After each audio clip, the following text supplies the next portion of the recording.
This myth is mentioned by Snorri Sturluson in the Skald Skoparmal. In that piece, the story is being told by Bragi, the god of poetry and bragging, as you can tell by his name. Bragi also happens to be Idunn's husband, so he's basically telling the story of that time his wife was in trouble and he didn't do much about it. It all started, strangely enough, with a picnic. Odin, Hoenir and Loki went off hiking together. Now Hoenir is a lesser-known Aesir who went to live with the Vanir after the Great War. He was given with Mimir as a hostage and proof of good faith, in the same way Freyja was given to the Aesir. He didn't live with the Vanir long though, because he was so useless even they didn't want him, and so he was now back in Asgard and always up for a day out.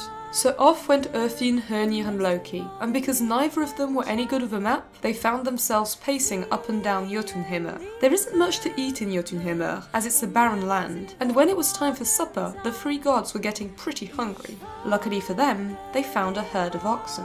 "Hey," said Odin, "let's cook one for dinner." "Don't you think they might belong to someone?" asked Hoenir.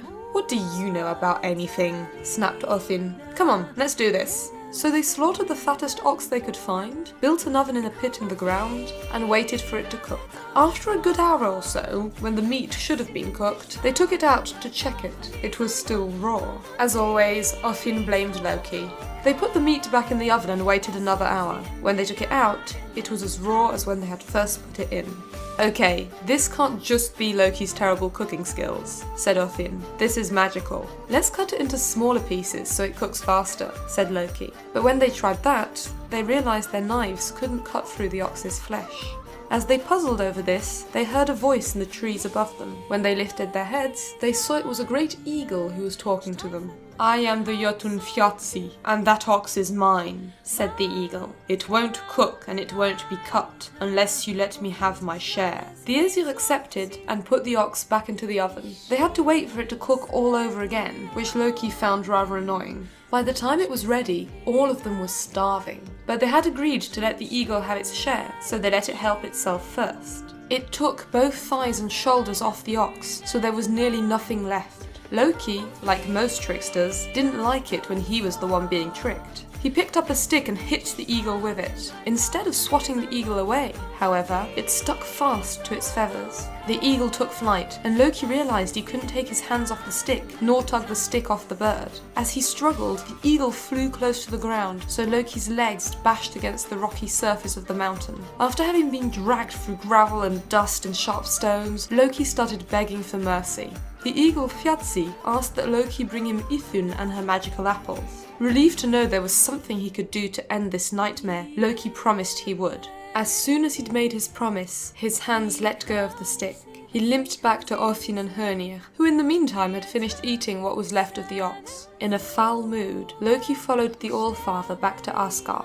When he got there, he went straight to Idunn. "Hey Idunn, you'll never guess what I found while I was out picnicking. I spotted this beautiful tree with apples as good as yours." Now Idunn was rather proud of her apples. Not only were they sweet golden fruit, but they gave you eternal youth.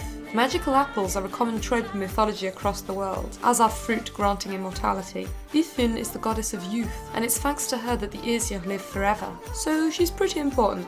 Loki convinced Idunn to come, bringing her magical apples with her, so she could compare them to the ones he was talking about. They had barely left Asgard when a giant eagle swooped down from the sky and caught Idunn in its claws, carrying her away. Loki thought this had been easier than most jobs he'd been asked to do, and didn't worry about it too much. After a few hours, Idunn's absence became obvious. The Aesir started aging, their hair turned grey, their teeth blackened. They searched for Idunn to ask her what was amiss, only to find her gone, and her magical apples with her. The Aesir regrouped, wondering what to do, what could have happened. After a long deliberation, they turned to Loki and said, "This is all your fault," which is, after all, always a good bet. Loki tried to argue that for that kind of accusation you actually needed proof, but Odin was having none of it. "You go get Idunn back," he ordered, "or the last thing I do before the rheumatisms kick in is slit your throat." Loki sighed and said he would help them out, but to go all the way to Jotunheimr he needed to borrow Freyja's falcon cloak. She was happy to lend it to him, and with it Loki flew all the way to Fjatsi's house. He perched there and scanned the house for Idunn.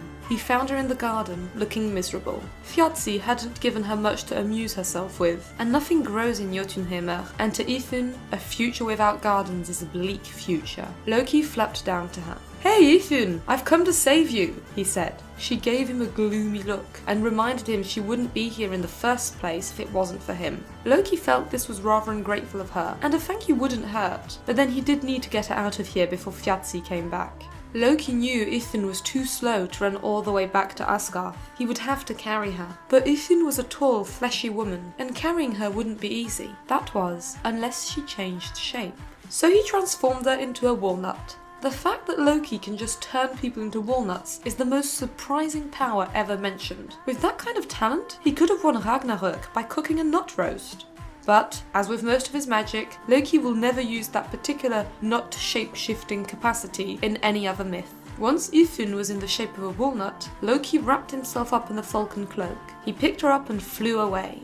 Unfortunately, Thjatsi saw the falcon take flight, and he guessed it must be the Aesir trying to steal Idunn back. He shapeshifted into an eagle and flew after Loki. It was a fierce bird chase, with the small, swift falcon in front and the massive eagle gaining ground, or rather air in this case, with every beat of its giant wings. By the end of his life, Loki had done everything. Racing as birds, wrestling as seals, weightlifting with nuts, and even babies with horses. From Asgard, the Aesir saw the falcon cutting through the air, and the eagle in hot pursuit.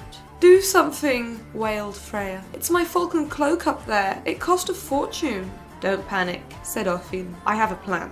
He got everyone to build pyres around the Asgarth walls. They piled wood shavings all around the stone barriers, and waited. As soon as the falcon flew above the walls, they lit the fires. Flames roared upwards just as Thjatsi got into Asgarth. It was too late for him to stop or turn around.